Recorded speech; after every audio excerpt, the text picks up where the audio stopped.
Whatever the occasion, effortless elegance is right this way. Because Hilton brings you new ways to stay courtesy of the Nomad London. And it doesn't stop at award-winning dining in a space draped in velvet and illuminated by vintage chandeliers.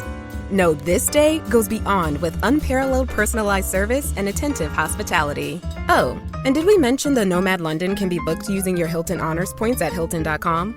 Hilton, for the stay. I love when Sam Sifton visits. Sam is an assistant managing editor of the New York Times, and under his large umbrella is culture, lifestyle coverage, and he is the founding editor of New York Times Cooking. And guys, that is like my Bible. I use it all the time. My daughter just came up with some kind of pumpkin chocolate chip thing that was so incredible, and she said, it was from the New York Times, and the best recipes. I love it. And Sam has been food editor, culture editor, national editor, a columnist. He worked as a restaurant critic. You've worn so many hats, and yet you never got a big head. You always came back to the real world. I guess I just can't keep a job, Joan. I just keep moving around the newsroom looking for a perch. And there you got it. And, you know, we were talking, my producer is young, and she lives herself in an apartment in Manhattan. And she was saying that once the weather changes, she suddenly gets this urge to cook. Even if she's alone and doesn't have company for a dinner, she just feels like going to the market, going home, and making something really delicious. And you were talking about how it changes. You love weather days, and you just like the feeling of them. It's so terrific. You know, I'm running around all week at work doing stuff. On the weekends, I like to get outside. I go fishing. I do all this stuff. And then the weather comes in, and it pours in, and it's windy and cold and rainy. And all I want to do is get to the stove and make something delicious, something that makes the house smell divine, something that offers sustenance to myself, to my family. I think I'd do it alone, just like your producer does, if there was no one around. There's just something meditative about cooking when the weather is bad, and something helpful to the spirit in doing so. I know. I love it too, and I love making big soups, and especially if it's a rainy day, and I love the way the kitchen smells. You know, it's like, welcome, come on in, sit down, the soup's on. Exactly, and we haven't been able to do that for a couple of years because of the pandemic. And throwing open the doors on the weekend to friends and relatives and people just in the neighborhood is just a great joy. I'm glad to be back doing it again. I know, and I love, and I don't remember when it came out, but I'm a big fan of Asian food, and I've always loved shrimp toast.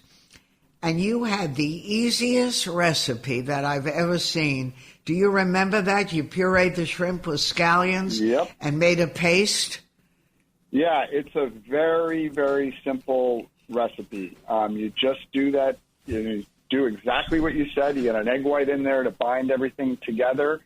And then you kind of make a sandwich out of it with some white sandwich bread. Fry that. Hit it with some sesame seeds, and it's like you're at a dim sum palace. It's just great. It sounds classic of Cantonese. And what kind of oil do you fry it in? I use a neutral oil, something that has a kind of high smoke point. You wouldn't want to use olive oil. You'd want to use like canola or peanut, something that has a high smoke point and won't burn in the pan when you're doing the frying. Yeah, and it just sounds so delicious. And what I find amazing is that you guys are there if people have trouble, and the recipes are really very easy to follow. I hate when there are 2-page recipes, you know, and you're lugging something in the kitchen. It just doesn't work. Yeah, I mean, I think my days of project cooking and 14-page recipes are long gone. We like to keep it as simple and actionable as possible. And we have an incredible community of subscribers who leave notes on the recipes that I think improve them and help others get great results if they don't happen to have one ingredient or another. It's very, very supportive at New York Times Cooking, and I hope we're delivering a positive experience to everyone who subscribes. No, it's fabulous. And I saved that recipe they sort of look like meatballs that you made out of ricotta and used a tomato sauce that had a lot of basil. That's a terrific recipe as well. And you can fill it out a little bit with pork if you like. But I go pretty heavy on the ricotta and try and get it to be light and fluffy. It's almost like it's like eating a cloud. And does your family eat a lot of fish? We do eat a lot of fish, particularly I was going to say particularly in the summer months, but because we eat a lot of clams in the summer. But the truth is, it's kind of year round. I was really lucky this summer, Joan. I have a lot of friends who were out tuna fishing, and I got a lot of tuna this summer. So we were eating a lot of poke, the Hawaiian raw fish specialty, but also just plain raw fish for sashimi. I was making teriyaki tuna. We love to get some free fish from friends. I know it well, and you know that when you have caught it yourself, that you can eat that. I sometimes wonder, even buying from good fish stores, whether we should be eating it raw, because I always picture it staying there maybe a day too long. Yeah, you can tell a lot with your nose. You can smell and touch and feel. But I think the most important relationship to have maybe in all of our purchasing of food is with the fishmonger. If you trust your fishmonger, you're going to get fresh fish. And the best fishmongers are the ones who move a lot of fish, who are really busy. That way that fish isn't sitting around. It's come off the boat. Now, I want to be clear about something. Most of the fish that we eat is a little older than you think. It's been caught, it's been iced, it's in some cases been flash frozen, and that's okay. If it's treated correctly and allowed to thaw correctly so that it's not shocked or flabby, you're getting a really good experience on the mouth. Yeah, well, that sounds good. And we had mahi-mahi recently, and that was a fish that I very rarely bought. But the fishermen said the water was too rough. They couldn't get bass or, other things that I had asked for, but they had mahi-mahi, and it was delicious. Mahi is a delicious, delicious fish. Can be very mild and yet meaty. I love a mahi-mahi. It's not, not a fish that we often get in northeastern waters. Recreational anglers get it offshore, but sometimes we see it come into the market, and it's a good idea to pounce. Get out of your comfort zone. Don't just eat the bass. Can you believe, we're sitting and talking about weather change, about things we love, and I am talking to Sam Sifton, who is with the New York Times, but before you know it, we're going to be talking about that old turkey again, and I was told that it's going to be tough getting turkeys. Yeah, I've heard that as well, but I'm a little. I don't necessarily trust that. I talked to a turkey farmer out on Long Island, from whom I get birds every year, and they had slowed production a little bit during the pandemic, but they're coming on strong right now. They've got a big field full of toms strutting around, and I'm hoping, because as you know, Joan, I love Thanksgiving and I love roasting turkeys. I'm really looking forward to that part of the fall coming. I know. I actually love that too. And one of our relatives is making a movie on a Caribbean island, and he said that one of the pluses is there is a cook, like on every movie set, or someone doing food, and that when she does poultry, she makes holes all over the chicken or the turkey and puts this spread, which is garlic and rosemary, everything you can think of, in all the little holes all over the bird and lets it marinate. And he said it was so delicious and tasty. Oh, that's great. That sounds fantastic.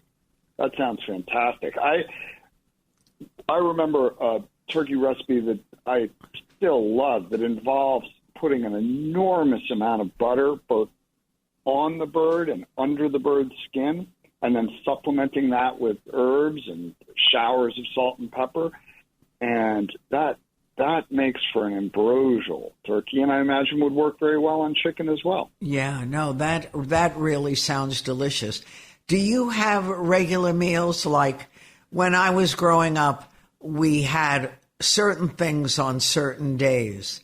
It wasn't a lot of improvisation. It was Friday was roast chicken night or rib roast night, but it was consistent. Yeah, I wrote a book about this called See You on Sunday, which was all about what I consider to be the important weekly gathering of friends and family. And I would like to think that I'm providing, different meals at different times of the year. But, it comes back again and again to, should I do a Sunday roast? Should I do a Sunday chili? Should I do a Sunday sauce in the Italian-American tradition? And these 3 or 4 different recipes become a kind of drumbeat to the year that allow me, a person who hawks recipes for a living, a person who's constantly developing new recipes, to go back to favorites that I know will please my family, that I know will please my friends, that will provide a kind of signpost to a week or a month or a season. And I take some comfort in that. That's how we get to be much better cooks, after all, is repeating a recipe on a steady cadence until it becomes our own. Right. And I know that whenever I would ask my mother for a recipe, and she loved to cook and was a wonderful cook and cooked for the big family all the time, she would say, I don't know, I just do a little of this, a little of that. She would never really give me a recipe. You got to watch mothers like a hawk, Joan. They're amazing cooks, but they're not going to give up their recipes because they cook instinctually. So you got to watch them. And I think this is an incredibly important thing to do in families that love food, to document what the elders are bringing to the table, so that we can, in turn, take those recipes and perfect them and make them our own. They won't be the same as your mother's, never, but they may be delicious in their own way. I know. Finding that deliciousness is really great. There's your new cookbook, My Mother's Secret Recipe. That's right. And get everyone's recipes, because we all love that. And it's persistence of memory. Yeah. Well, it sounds like I'm going to have to come to your kitchen and cook with Joan Hamburger, America's Mom, and figure out the secrets of your kitchen. Yeah, I'd love that. You come over anytime. And I know my stove talks to me. And, it's such an interesting thing because I grew up with a ton of relatives, cousins, grandfather, whole kit and caboodle. And I was used to 10 people, 15, whatever, for supper. So even if I'm here alone, I have to do a meal. It just doesn't feel right unless there's something in the oven or I'm thinking about what to make. It's almost too much. Yeah, this is the life we have chosen, Joan. We got to cook because it makes us feel better and it makes others feel better. And when we don't do it, there's an absence in our lives. And you feel a little weird eating that takeout food. I'm not a takeout food guy, even though I love takeout food. I want to be cooking. Right. And you want to make it. And I feel the same way because when I'm cooking, even if it's just me, it brings back all the family, all the meals, and it brings back a different time. And that's what the joy of sitting down I have a dining room in a very old building, and people say, I can't believe you eat in that old dining room. I mean, who has a dining room? I said, I love eating in my dining room. It makes me feel special, huh? Yes. I mean, this goes to an argument that I've been making for years, that food is culture, that it is a representation of who we are and where we came from and where we're going. And that culture needs a stage, and that stage may well be your dining room table. For others, it could be, a stool in the kitchen. But I love the formality of a set table, of cloth napkins. I love cloth napkins. Yeah, it's great. And it's all you do is stick them in the washing machine, or if you don't have a washing machine, just put them in a bowl of soap and water, and that's it. There you go. And anyway, what are you going to cook for the weekends? Anything new and special?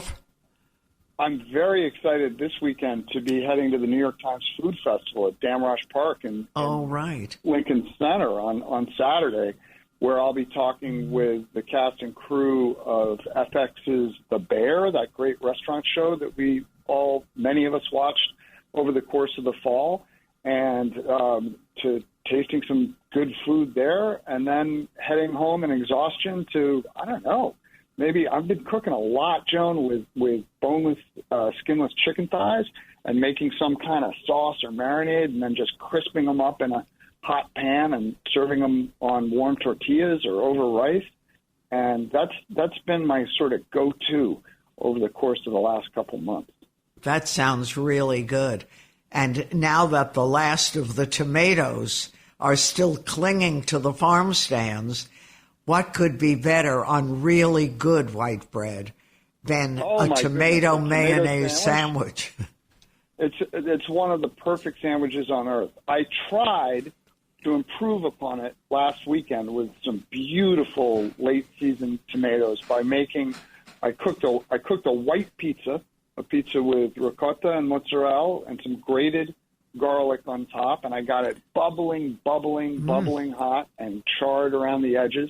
And then I planked raw beefsteak tomatoes from the farm stand onto the pizza without cooking them, onto the hot pizza, and hit it with a spray of salt. And it was like bruschetta crossed with pizza, and was one of the most delicious things I ate this summer. Oh, my gosh, that sounds... We want to move into your house. It sounds really delicious.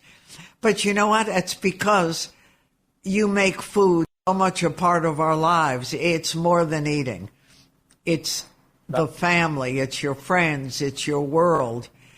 And that's what it brings back every time we turn right in the kitchen and look at those pots that are empty and know it's your turn to do something delicious with them.